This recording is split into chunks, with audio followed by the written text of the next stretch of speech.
鞋狗们最尴尬的是什么？那就是明明你脚下穿的是进口的，而你的同学却说它是 fake， 只因进口的做工实在太过拉胯。我是老刘，今天就拿上期这双进口的，还有这双国产 CY 给你们对比一下它的细节。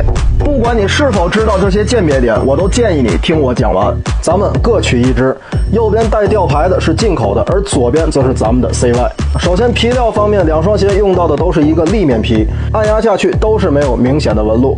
同时鞋头都是45度的倾角，这也是大多数人都知道的一个鉴别点。接下来我所讲的内容可要记好笔记。注意看进口的这个位置，白线通常会有3到5针的车线从钩子的表面压过，而 CY 也是一样。其次，进口的鞋头位置，注意看，两只脚都有一个不是非常明显的美人尖，而 CY 的美人尖同样不是很明显。有兄弟就问了，不是有很多博主讲有美人尖的都是一眼尬吗？那是因为他们没去对比过 ZP。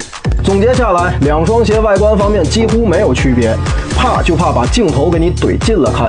进口的这个钩子做的毛毛躁躁，鞋面还有大面积的溢胶以及线头，甚至左脚这里还没开始穿就已经感觉快要开胶了，右脚这里竟然还出现了漏针的情况，真不知道某物的这个品控到底是个怎样的标准。而 CY 的横切面干干净净，中底连接处也几乎看不到胶水的痕迹，走线也是非常工整。